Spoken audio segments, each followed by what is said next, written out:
Oh, well, you know when you get out of something, you like break a habit, you know what I mean? Maybe it's like sugary drinks and you get yourself away from it and you feel good, or it's that temptation to order the KFC or the pizza because it's convenient. I could cook for 10 minutes, but I could also just press my phone and then food will just arrive and I can carry on gaming. But you break out and you're free, and then suddenly something pulls you back in. That's how I felt at the end of this fine day. We had E3S Leviathan and E4S Titan standing in front of us. The previous day I had to leave the raid early, which meant that E2S was killed without me, but we did all the way to the end, so I'm fine with that. So I technically don't have the kill, but we did get to the end of it. They killed it 3 pulls afterwards.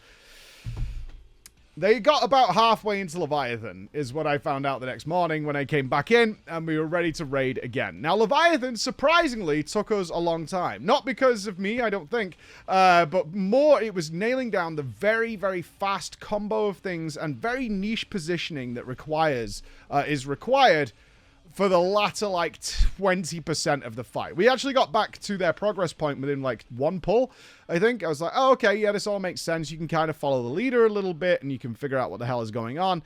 And then it got to the chain Tsunami 2 is what it's called. Tsunami 2 involves you getting, like, 2 or 3 debuffs, and it's randomized who gets them in a certain way, right? Certain ones will go on DPS, certain ones will go on tanks. At the same time, there's going to be explosions, and then there's a new mechanic added where you have to shoot out. It's like a conal debuff, and that means somebody is going to have to shoot a beam at the furthest away player without intersecting with anyone else. At the same time, you're all going to be pushed back off to the platform, and you're going to have to position yourself in a way, because then immediately after, you're also going to get pushed twice backwards and forwards while there's a huge explosion going to happen. There's a hell of a lot that happens in like a 10-second period that all needs to be managed and adjusted for accordingly. And also, a little twist I thought was nice is some of the pushbacks, because the pushback exists earlier on in Tsunami 1, but the ones in Tsunami 2, or some of the ones in Tsunami 2, require you to face the raid. You can't just like explode around you and knock people back like you would do previously. You actually have to turn and face them, which meant it's like, oh, it is a knockback, but I have this one, and sometimes I have this one.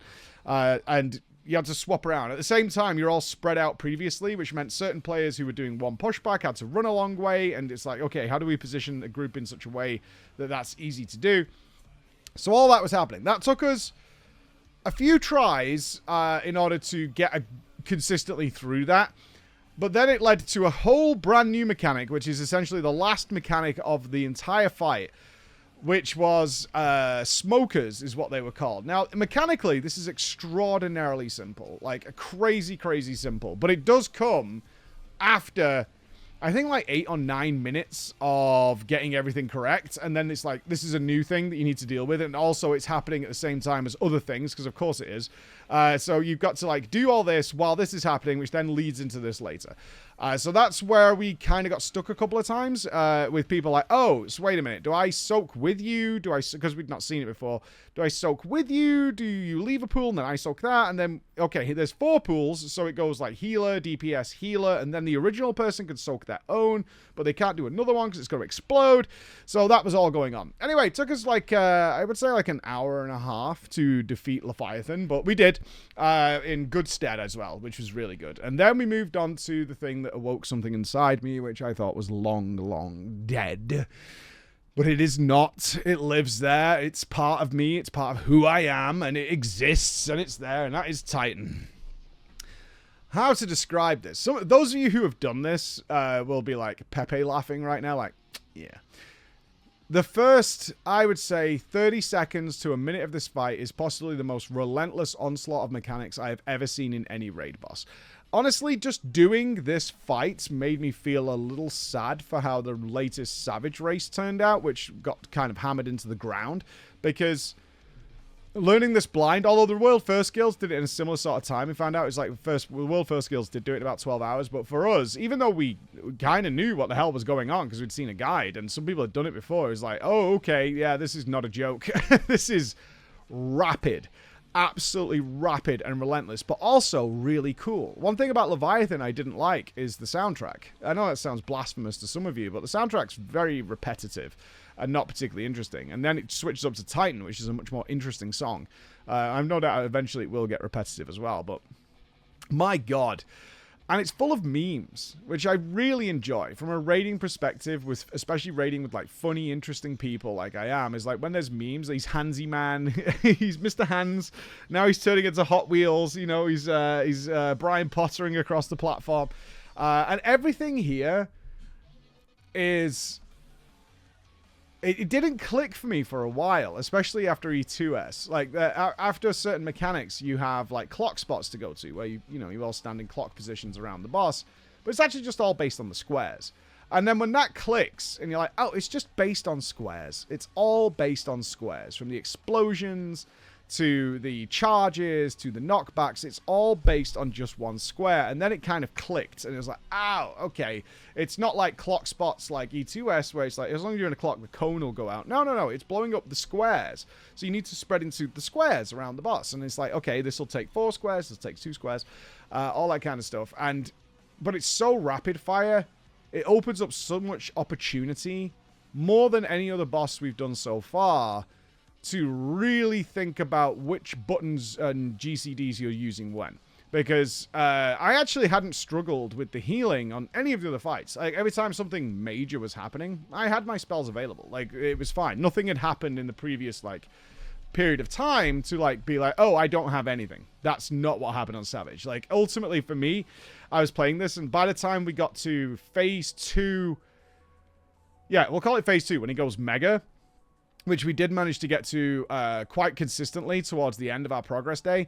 And everybody's like really spread out. It's like, okay, everyone's like super spread out across the entirety of this room. That means that certain spells I have as a scholar just aren't useful. Like, Barrier is just not that useful, right? Or Sacred Soil, whatever you want to call it. I call it Barrier from World of Warcraft. That's not useful. What I need to do is make sure I have this available and Seraph in order to reach these outer edges of people. I also need to very much pre. So usually when I've been pre-setting up in the other Savage races, the other Savage bosses, it's like you could do it with like 10 seconds before. This time it's like, okay, it really needs to be like 15 to 16 seconds before this mechanic happens, is you need to set this up, because in 10 seconds time, we're going to be in a position where you can't reach them. And also potentially you're going to have to go, say I got the blue Dorito is what we were calling it. If I get the blue Dorito, I end up in the far back left corner or the far back right corner, which means I can absolutely not reach people who are in the northeast or northwest respectively. But they're also about to get absolutely hammered by damage, and I can't do anything about it from here. I've got Celine over there, who can do some stuff, but like it's not as effective as making sure they got a big shield beforehand. And then realizing that certain explosions were actually so devastating they were more than a person's HP. In terms of the blue Dorito, like there were occasions I got it, and I'm like, oh, I'm cool, I'm like full health, I've got a little shield on, boom, died. I'm like, oh, okay, I need way more than that. And also, the other person on the other side of the platform also needs that as well. And then we're going to be running around and doing other things. Well, because all this is happening while it's constant debuffs and very little time to manage it in any shape or form. That's where we got to, but I do want to say this. God damn, did I enjoy it. This is my favorite boss in all of Final Fantasy XIV by a long way. It used to be Shinryu Extreme. This is way better. This is way, way better. But I had an awful experience because I loved this. And then for funsies, actually it was pre-doing Leviathan. We'd been doing the Savages the day before. We went and did Arcadian Normal, just sort of on the day of this progress, just sort of warm up and get used to pressing buttons before we jump straight into Savage. So, you know, just a little clicky click. God damn, did I have that WoW experience that I have all the time when we're doing like normal or heroic. Is it just feels like the bosses don't do anything. And there's a danger.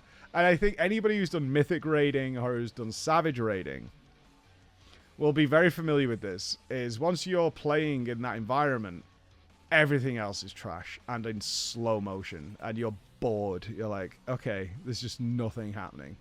And even when something does happen, it's not scary. Like, you can only die by screwing yourself over, right? By not recognizing a mechanic and standing in it or something like that. That's the only way you can really die in those encounters. And it dawns on you so clearly, like, having, say, I know when we did the first boss in the Arcadian, and it was on normal, I was like, nothing's happened for like 20 seconds. And usually there's like 4 or 5 things that have happened by now to keep me interested. And I'm like, oh, has this kind of spoiled this for me? But that's where we're up to, and it has really awoken my desire to kill these bosses and overcome difficult challenges and do things. Titan still stands.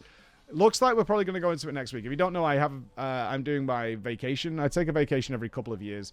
I've got one in, my one is coming up in next week. I'll be leaving next Thursday for a couple of weeks with my family.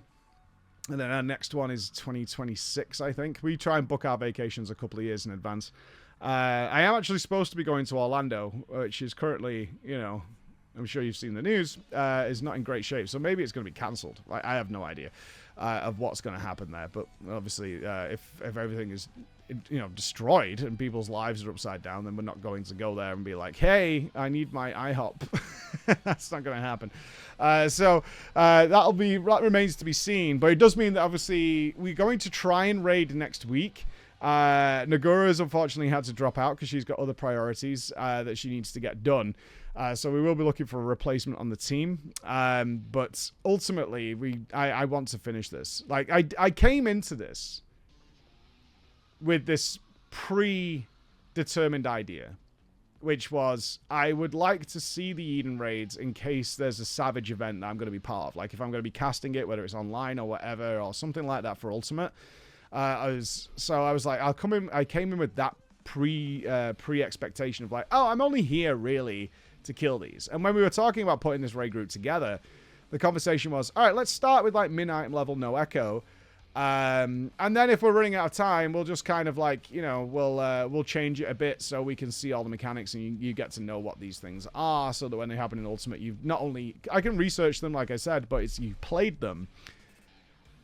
But now I've got the taste of it, and everyone's having fun, I think. For the most part, everyone's having fun, and it's like, kind of want to do this, right? Like, Zeppler cheering us up in the morning with a, like, Mountain Dew Code Red attack. Jesse's getting up at, like, 4 a.m., and he's having a wild time, and he's goofing around. He, like, gripped me 2 feet, and he was just laughing hysterically. I was like, dude, what are you doing? Like, little things like that you get to do with your friends.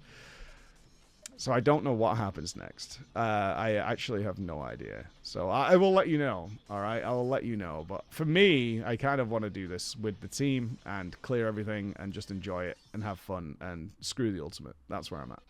So we'll see what happens. All right, guys? So I'll keep you up to date. Bye, everybody.